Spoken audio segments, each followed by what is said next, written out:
এই হাদিস আলী থেকে বর্ণিত, জুবাইর বা আব্দুল্লাহ ইবনে জুবাইর থেকে বর্ণিত, আনাস থেকে বর্ণিত, সালাম ইবনে আকওয়া থেকে বর্ণিত, আর আবু হুরায়রা থেকে আসছে, আবু হুরায়রা থেকেও বর্ণিত, আবু হুরায়রা থেকেও বর্ণিত।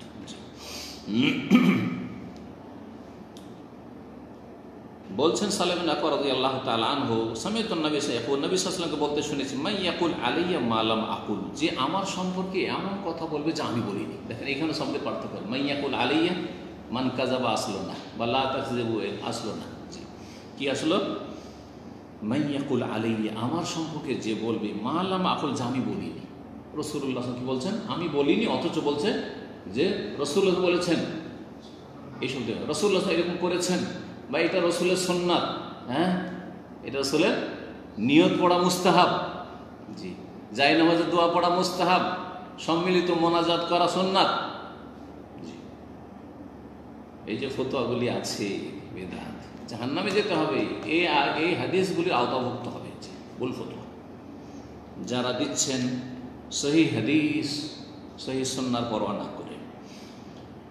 বলছেন আমার সম্পর্কে মাইয়াকুল আলিয়া মালাম আকুল, যা আমি বলিনি তা যদি আমার সম্পর্কে কেউ বলে, ফালিয়াতাবাওয়া মাকআদাহু মিনান নার, সে যেন তার স্থান তৈরি করে নেই জাহান্নামে। 110 নম্বর হাদিস, আবু হুরায়রা রাদিয়াল্লাহু তাআলা আনহু থেকে বর্ণিত। নবী করিম সাল্লাল্লাহু আলাইহি ওয়াসাল্লাম বলেন, তাসাম্মাউ বিসমি বা তাসাম্মাউ বিসমি, আমার নাম তোমরা রাখো, আমার নাম তোমরা রাখো। মানে তোমরা তোমাদের ছেলেদের নাম মোহাম্মদ রাখতে পারো, সমস্যা। যেমন আমি আমার ছেলের নাম কি রেখেছি, মোহাম্মদ রাখো। সাহাবায়ে কেরামদেরকে অনুমতি দিয়ে তোমার নাম রাখতে পারো। ওয়ালা তাকতানু বিকুনিয়াতি, তবে আমার উপনাম তোমরা রাখবে না, আমার উপনাম তোমরা রাখবে না। নাম রাখো কিন্তু তার সাথে কুনিয়ত রাখিও না, অথবা নাম তার মোহাম্মদ নাই কিন্তু কুনিয়ত আবুল কাসেম, এইরকমটা রাখিও না। কারণ রাসূলুল্লাহ সাল্লাল্লাহু আলাইহি ওয়াসাল্লাম এর কুনিয়ত কি ছিল? কুনিয়ত উপনাম, ডাক নাম যেটা। যেমন আমাদের দেশের মহিলারা স্বামীকে কিন্তু এইভাবে ডাকে, আমাদের বাপ বলে না, আমাদের আপু।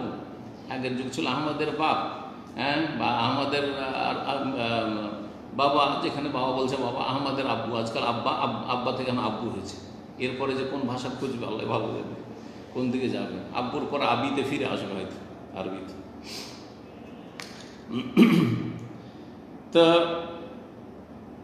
আমার নাম রাখো কিন্তু আমার কুনিয়ত রাখিও না। ওয়ালা তাকতানু বিকুনিয়াতি, আমার কুনিয়ত রাখিও না। রাসূলুল্লাহ সাল্লাল্লাহু আলাইহি ওয়াসাল্লামকে আবুল কাসিম যেহেতু কুনিয়ত বলা হতো, তার বড় ছেলের নাম কি ছিল? কাসিম ছিল, যে আল্লাহ বলে মারা গিয়েছিল রাদিয়াল্লাহু তাআলা। তো আবুল কাসিম ছিলেন। ইহুদিরা নবী সাল্লাল্লাহু আলাইহি ওয়াসাল্লামকে ইয়া আবুল কাসিম বলতো, মদিনায় আবুল কাসিম বলে ইহুদিরা বলতো। রাসূলুল্লাহ সাল্লাল্লাহু আলাইহি ওয়াসাল্লামকে সাহাবীরা আবুল কাসিম বলে ডাকতেন না, বা মোহাম্মদ বলে ডাকা তো নিষেধ ছিল। হ্যাঁ, লা তাজালু দুআর রাসূল বাইনা ফাদুআ ইবাদুকুম বাযা। জি, আল্লাহ কোরআন নিষেধ করেছেন। তো রাসূলুল্লাহ সাল্লাল্লাহু আলাইহি ওয়াসাল্লাম সাহাবীরা কি বলতেন? ইয়া নবী আল্লাহ, ইয়া রাসূল আল্লাহ, হে আল্লাহ রাসূল, হে আল্লাহর নবী, এইভাবে ডাকতেন। তো রাসূলুল্লাহ সাল্লাল্লাহু আলাইহি ওয়াসাল্লাম যেহেতু পরিচিতি লাভ করেছেন কুনিয়তে আবুল কাসিমে, আবুল কাসিম বলা হয়তো, সেজন্য কেউ যদি নিজের ছেলের নাম আবুল কাসিম রেখে দেয়, বা ছেলের বাপকে আবুল কাসিম বলে, আর রাসূলুল্লাহ সাল্লাল্লাহু আলাইহি ওয়াসাল্লাম ওখানে আছেন, আবুল কাসিম, তো রাসূল ওদিকে তাকাবেন না যে আমাকে কেউ কিছু বলছে নাকি? হ্যাঁ, তো বেয়াদবি হবে কিনা? কথা বোঝা গেছে? বেয়াদবি হবে, বিশেষ করে রাসূলুল্লাহ সাল্লাল্লাহু আলাইহি ওয়াসাল্লাম। আমাদের ক্ষেত্রে দুইজন যদি মনে করেন এখানে থাকে আব্দুল আজিজ, বা তিনজন আব্দুল আজিজ, আব্দুল আজিজ, সব তিন আব্দুল আজিজ তাকাবে যে কাকে বলছে, ঠিক না? তা আমাদের ক্ষেত্রে অসুবিধা নেই, আপনাদের ক্ষেত্রে অসুবিধা নেই, সেই বিটা ওই রকম ধরেন না। যদিও আপনাদের মধ্যে বড়রা যারা আছে তাদের ক্ষেত্রে একটু খেয়াল রাখা উচিত। কিন্তু রাসূলুল্লাহ সাল্লাল্লাহু আলাইহি ওয়াসাল্লাম ফরজ, তার আদব এহতেরাম হচ্ছে ফরজ। সুতরাং তোমরা ছেলেদের নাম মোহাম্মদ রাখতে পারো, কিন্তু কুনিয়ত রাখবে না, কারো কুনিয়ত আবুল কাসিম রাখবে না। তাহলে এখন এই মশলাটা জেনেছি, বাকি অংশটুকু পরে পড়ছি। এই মশলাটা আমরা জানি এখন, যে রাসূলুল্লাহ সাল্লাল্লাহু আলাইহি ওয়াসাল্লাম নামের নাম রাখা যায়, মোহাম্মদ রাখা যাবে, বুঝতে পারলাম, কিন্তু আবুল কাসিম কারো নাম রাখা যাবে না। আমাদের এখানে দিনী ভাই আবুল কাসিম আছে না নেই? বাংলাদেশে হাজার হাজার আবুল কাসিম আছে, হ্যাঁ, আছে না? তো আবুল কাসেম রাখা জায়েজ কি না এখন? কারো নাম বা কুনিয়াত, ছেলের নাম কাসেম রাখলো আর বাকি বলা হচ্ছে আবুল কাসেম, অথবা আমাদের সে কুনিয়াত দিয়ে নাম রাখছে আবুল কাসেম, আবুল কালাম। জি, তো কি বলেন, জায়েজ কিনা? জায়েজ আছে। তাহলে নবী সাল্লাল্লাহু আলাইহি ওয়াসাল্লাম যে নিষেধ করেছেন, ওয়ালা তাকতানু বিকুনিয়াতি, আমার কুনিয়াত রেখো না।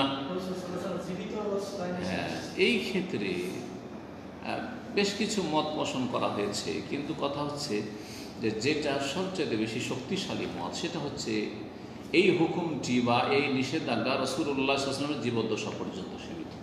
রাসূলুল্লাহ সাল্লাল্লাহু আলাইহি ওয়াসাল্লামের জীবদ্দশায় মুহাম্মদ একাধিক ব্যক্তির নাম রাখা হয়েছে।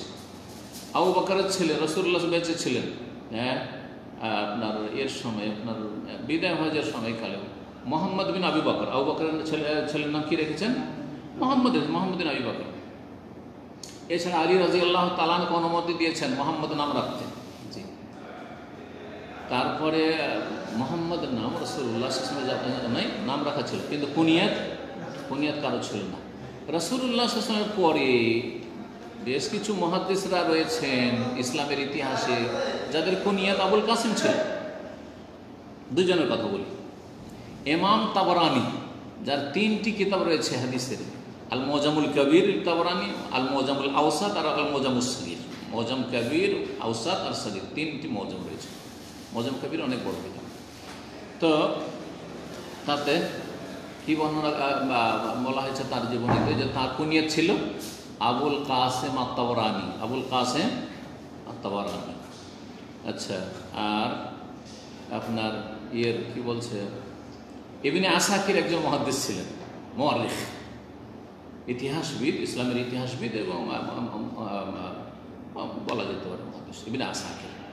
তো তারিখ ইবনে আসাকির খুব মশহুর কিতাব রয়েছে তার। ইবনে আসাকিরের কুনিয়াত ছিল আবুল কাসেম। তাহলে বোঝা গেল যে ওই যুগ থেকে চলে আসছে কুনিয়াত রাখা। তো এইসব দ্বারা বোঝা যায় যে কুনিয়াত যে নিষেধ ছিল সেটা শুধু রাসূলুল্লাহ সাল্লাল্লাহু আলাইহি ওয়াসাল্লামের জীবদ্দশা পর্যন্ত সীমিত। এটি হচ্ছে সবচাইতে সঠিক ব্যাখ্যা এই হাদিসের। কেউ কেউ বলেছেন যে একই ব্যক্তির, নবী সাল্লাল্লাহু আলাইহি ওয়াসাল্লাম ইন্তেকালের পরেও একই ব্যক্তির দুটো জিনিস একসাথে একত্রিত করবেন না, নাম মুহাম্মদ আর কুনিয়াত আবুল কাসেম, এরকম করবেন না, কেউ কেউ বলেছেন। কিন্তু এটা নাজায়েজ বলা যাবে না। খুব বেশি কেউ যদি বলে যে এটা মুস্তাহাব, যাতে করে নবী সাল্লাল্লাহু আলাইহি ওয়াসাল্লামের সেম একবারে মিলে না যায়। আবুল কাসেম কুনিয়াত আর নাম মোহাম্মদ, হ্যাঁ, যার নাম মোহাম্মদ সে নিজেকে আবুল কাসেম কুনিয়াত বা উপনাম গ্রহণ করবে না, আবুল কাসেম মোহাম্মদ এরকম করবে না। তো হাদিস তাহলে এই অংশটুকু হয়ে গেল। ওমান রাআনি ফিল মানামি ফাকাদ রাআনি, দ্বিতীয় অংশ। আর যে আমাকে স্বপ্নে দেখবে সে সত্যি সত্যি আমাকেই দেখলো। ফাইন্না শাইতান লা ইয়াতামাসসালু ফি সূরাতি, কারণ শয়তান আমার রূপ ধারণ করতে পারে না। শয়তান আমার রূপ ধারণ করতে পারে না। জি, শয়তান রূপ ধারণ করতে পারে না রাসূলুল্লাহ সাল্লাল্লাহু আলাইহি ওয়াসাল্লাম। তবে শয়তান এই কথা বলতে পারে কিনা, নবী সাল্লাল্লাহু আলাইহি ওয়াসাল্লাম রূপ ধারণ করলো না, হ্যাঁ, অন্য কারো রূপ ধারণ করলো, হ্যাঁ, অন্য কারো রূপ ধারণ করলো, এমনি কোনো সাধারণ লোকের রূপ ধারণ করলো, একেবারে দাড়ি জুব্বা টুপি সব কিছু আলখাল্লা আরবদের লেবাস পোশাক করে আসলো। আসার পরে বলছে আমি মোহাম্মদ, এ কথা বলতে পারে না। আমি মোহাম্মদ বলা আলাদা, আমি তোমার রসুল, হ্যাঁ, কথা বলা আলাদা, আর রূপ ধারণ করা আলাদা। রূপ ধারণ না করে তাহলে মিথ্যে বলতে পারে, কথা বুঝতে পারছেন? কারণ হাদিসে বলা হচ্ছে আমার রূপ ধারণ করতে পারবে না, কিন্তু কেউ রসুল বলে দাবি করতে পারবেন, এ কথা আছে? আরে স্বপ্নে তো দূরের কথা, জাগ্রত অবস্থা ইসলামের ইতিহাসে 30 জন দাজ্জাল সবাই নবী দাবি করবে, এই কথা রাসূলুল্লাহ সাল্লাল্লাহু আলাইহি ওয়াসাল্লাম বলেছেন। আর অনেক দাজ্জাল নবী চলে গেছে, মুসাইলামা কাযযাব চলে গেছে, আসওয়াদ আনাসি চলে গেছে, সাজাহ চলে গেছে, আর তারপরে মির্জা গোলাম আহমদ কাদিয়ানি খবিস চলে গেছে, সব কত খোবাসা এরকম চলে গেছে, হ্যাঁ, নবী দাবি করেছে, মুতানব্বী নবুয়ত দাবি করেনওয়ালা। তাহলে নবুয়ত দাবিকারী যখন আমি নবী আমি রসুল বলে মিথ্যুক অনেক নবী নবুয়তের দাবিদার হয়েছে, রিসালাতের দাবিদার হয়েছে, তাহলে স্বপ্নে কেউ বলতে পারে না যে জিন শয়তানি শুধু বলতে পারে না যে আমি রাসূলুল্লাহ, বলতে পারে। আশা করি বুঝতে পেরেছেন। তাহলে এই যে বিদআতপন্থীদের মধ্যে কিন্তু নবীকে স্বপ্ন যোগে পেয়েছি, এই যে ছড়াছড়ি আছে, কেন ছড়াছড়ি জানেন? কারণ ওদের কাছে জাল ধর্ম আছে, যে নবীকে স্বপ্ন দেখলে একবারে জাহান্নামের আগুন আমার উপর হারাম হয়ে যায়, বিশাল একটা কাজ করে ফেলেছি। আচ্ছা, নবীকে জীবিত অবস্থায় দেখলে জাহান্নাম হারাম হবে এরকম কিছু আছে? হাজার হাজার কাফের রাসূলুল্লাহ সাল্লাল্লাহু আলাইহি ওয়াসাল্লামকে জীবদ্দশায় দেখেছে, তারা ঈমান নসিব হয়নি, তাদের ঈমান নিয়ে আসেনি জান্নাতি। আবু লাহাব দেখেনি, আরে চাচা আবু তালেব দেখেনি, হ্যাঁ, উতবা সাইবা রাবিয়া ওয়ালিদের দেখেনি, হাজার হাজার দেখেছে। কথা বুঝতে পারছেন না? তাহলে একেবারে জাগ্রত অবস্থায় রাত দিন দুই বেলা যখন তখন মোহাম্মদ রাসূলুল্লাহ সাল্লাল্লাহু আলাইহি ওয়াসাল্লামকে দেখেছে, তারপরে ঈমান ছিল না, আমল ছিল না, সুতরাং জাহান্নামের ইন্ধন তারা। তাহলে শুধু স্বপ্ন দেখবেন আর শিরকের ধর্ম পালন করবেন, বেদাতের ধর্ম পালন করবেন, স্বপ্ন যোগে ধর্ম নিবেন আর বলবেন হ্যাঁ যে বিশাল কাজ করে যদি জাহান্নাম হারাম হয়ে গেছে, না বেদাতীদের জন্য জাহান্নাম রয়েছে? যদিও অস্থায়ী, কিন্তু বেদাতীদের জন্য জাহান্নামের শাস্তির ওয়াইদ রয়েছে, হ্যাঁ, ধমক রয়েছে। জি, সাবধান। তাহলে এজন্য আমি অনেক আগে একটা বক্তব্য বলেছিলাম, কারণ এই হাদিসগুলো অনেকবারই আলহামদুলিল্লাহ আমার দাওয়াতি লাইফে আলোচনা এসেছে। এই কথাটি বলেছেন, আবার আজকে বলছি। নিশ্চিতভাবে কে বলতে পারবে যে আমি আজকে স্বপ্নে রাসূলুল্লাহর সঙ্গে দেখেছি? এই কথা কে বলতে পারবে? সচক্ষে দেখেছি। কে তারা? তারা কে? সাহাবী। সাহাবী দিনে দেখছেন রাসূলুল্লাহ সাল্লাল্লাহু আলাইহি ওয়াসাল্লামকে মদিনা অথবা মক্কায়, যিনি দেখেছেন ভালো করে জানেন যে রাসূলুল্লাহ সাল্লাল্লাহু আলাইহি ওয়াসাল্লামের চেহারা কেমন, রাসূলুল্লাহ সাল্লাল্লাহু আলাইহি ওয়াসাল্লামের হাত পা কেমন, রাসূলুল্লাহ সাল্লাল্লাহু আলাইহি ওয়াসাল্লামের দৈহিক অবয়ব কেমন, সব জানছেন। সুতরাং যদি রাতে দেখেন আরে রাসূলুল্লাহ সাল্লাল্লাহু আলাইহি ওয়াসাল্লাম এই কথাগুলি বলছেন বা এই করছেন বা বসে আছেন, তাহলে শয়তান রূপ ধারণ করতে পারে, কারণ নিশ্চিত জানছে যে ইনি হচ্ছেন আমার রাসূল সাল্লাল্লাহু আলাইহি ওয়াসাল্লাম। পক্ষান্তরে আপনি আমি কি করে নিশ্চিত হতে পারবো 100%? কি করে নিশ্চিত হবে? তবে যদি কেউ রাসূলুল্লাহ সাল্লাল্লাহু হুলিয়া মুবারক সম্পর্কে, হুলিয়া মুবারক মানে শারীরিক যে অবয়ব, দৈহিক যে গঠন ছিল, তার চেহারা কেমন ছিল, তার রং কেমন ছিল, তার হাত পা কেমন ছিল, তার বডি কেমন ছিল, তার দাড়ি চুল কেমন ছিল, হ্যাঁ, যদি বলে তার দাড়ি ইন্দোনেশিয়া আর ফিলিপিনি টাইপের ছিল, তো মিথ্যুক না? আমি নবীকে দেখেছি দাড়ি শুধু এখানে ছিল, মিথ্যুক না? হ্যাঁ, বা শয়তান তাকে এই খেলা করেনি? তার দাড়ি যদি আমি এইরকম বড় বড় দাড়ি দেখেছি, তাহলে মিথ্যুক না? অত বড় বড় দাড়ি ছিল না। কথা বলছে কাসুল্লাহ, ঘন দাড়ি ছিল, পাতলা দাড়ি দেখেছে, দাড়ি গোটা মুখে আছে কিন্তু পাতলা পাতলা দাড়ি। না, নবী সাল্লাল্লাহু দেখেনি সে। তাহলে নবী সাল্লাল্লাহু অনেক লম্বা দেখেছি, ইউরোপিয়ানদের মতো দেখেছি, শ্বেতাঙ্গ দেখেছি, চলবে? নবী সাল্লাল্লাহুকে একবারে সুডানিদের মতো কালো দেখেছি, চলবে? নবী সাল্লাল্লাহুকে দেখেছি মনে হচ্ছে যে একবারে বিশাল উঁচা, 5 হাত উঁচা, সুডানিদের মতো বা মাসরিদের মতো, মিথ্যুক না? তাহলে বেদাত শয়তান খেলা করছে আপনাদেরকে নিয়ে। এইরকম বেদাতেরকে নিয়ে যে শয়তান কত খেলা করে। এক বেদাতি তবলিগে মৌলবী আমাদের কলকাতার, সে সারা দুনিয়াতে তবলিগ করে বেড়ায়। সে এসে তার ভক্তদেরকে শুনিয়েছে, আমি যখন দেশে গেলাম কয়েক বছর আগে, এলাকায় সে তার কিছু ভক্তরা হেদায়েত হয়েছে আলহামদুলিল্লাহ, আর তারা শোনাচ্ছে যে অমুক এসে, নামটা বলছি না, আল্লাহ হেদায়েত করুক, গুমরা হয়ে গেছে, তো এই ব্যক্তি বলছে আমি রাসূলুল্লাহ স্বপ্নে দেখেছি। কি অবশ্যই দেখছি যে রাসূলুল্লাহ বেহাল হয়ে পড়ে আছে। কীরকম বেহাল? বলছে 360টা অঙ্গ একবারে ছড়িয়ে ছিটিয়ে পড়ে আছে।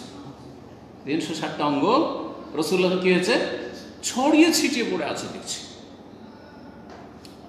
তারপরে নিজেই আবার তাবির করেছে, বিবরণ দিচ্ছে, বলছে কেন এইরকম অবস্থা, দুরবস্থা নবী সাল্লাল্লাহু আলাইহি ওয়াসাল্লামের বেহাল হয়ে পড়ে আছেন? কারণ উম্মতের অবস্থা বিক্ষিপ্ত। মুসলিম উম্মার অবস্থা যেহেতু কি আছে, হ্যাঁ, মতবিরোধ আর কলহ, বিবাদ, মারামারি, কাটাকাটি, আর আকীদার ইখতিলাফ, আর মযহাবি গোঁড়ামি, আর কত রকম। মযহাবি গোঁড়ামি তো বলবেন না, কারণ ওরই তো তারা ওইসব দলে। কিন্তু মুসলিম জাতির যে অধপতন চলছে, সেই জন্য রাসূলুল্লাহ সাল্লাল্লাহু আলাইহি ওয়াসাল্লামকে বেহাল অবস্থায় 360টি অঙ্গ প্রত্যঙ্গ ছড়িয়ে ছিটিয়ে পড়ে অবস্থায় দেখেছে। আউযুবিল্লাহ, কত শয়তান খেলা করেছে কে দিয়ে। এই বেদাতি তবলিগি মৌলানাকে নিয়ে কত খেলা করেছে, চিন্তা করুন তো দেখি। জি, আল্লাহ হিদায়াত দান করুন। আলহামদুলিল্লাহিল্লাযী আফানা মিম্মা ইবতালাহুম বিহি। ওয়াফাদ্দালানা আলা কাসীরিম মিম্মান খালাক তাফদীলা। আলহামদুলিল্লাহ যে আল্লাহ রাব্বুল তৌহিদ আমাদেরকে দান করেছেন, আলহামদুলিল্লাহ যে আমাদেরকে সুন্নাহ দান করেছেন, আলহামদুলিল্লাহ যে আমাদেরকে শিরক বিদআত থেকে মুক্ত হওয়ার তৌফিক দান করেছেন, আলহামদুলিল্লাহ যে আমাদেরকে খোরাফাত উদ্ভট আর এইসব ধর্মীয় গাঁজাখড়িয়া ধর্মান্ধতা আর এই স্বপ্নের ধর্ম থেকে আল্লাহ আমাদের হেফাজত করেছেন। আলহামদুলিল্লাহ আলহামদুলিল্লাহ আমাদেরকে চরমপন্থী খারেজিদের রাস্তা থেকে আল্লাহ আমাদেরকে বাঁচিয়েছেন। আলহামদুলিল্লাহ যে আমাদেরকে ফাসিকি বেদিনী আর পাপিষ্ঠদের জীবনযাপন থেকে আল্লাহ বাঁচিয়েছেন। আলহামদুলিল্লাহ। আজকে এখানে আলোচনা শেষ করছি। আল্লাহ রাব্বুল আলামিন যেন আমাদেরকে দিন, যেই দিন আল্লাহ নাযিল করেছেন সেই সঠিক দিন ভালোভাবে বোঝার তৌফিক দান করেন, শেখার তৌফিক দান করেন, আমল করার তৌফিক দান করেন, দাওয়াত দেওয়ার তৌফিক দান করেন এবং দিনের ওপর অটল থাকাটা আমাদের জন্য যেন সহজ করে দেন। সমস্ত ঝড় বাতাস তুফান যে চলছে, ফিতনার চারিদিকে আকীদার ফিতনা আর শাহওয়াত কুপ্রবৃত্তির ফিতনা, সমস্ত ফিতনা থেকে আল্লাহ যেন আমাদের হেফাজত করেন। সুবহান রাব্বিকা রব্বিল ইজ্জাতি আম্মা ইয়াসিফুন ওয়া সালামুন আলাল মুরসালিন ওয়ালহামদুলিল্লাহি রাব্বিল আলামিন।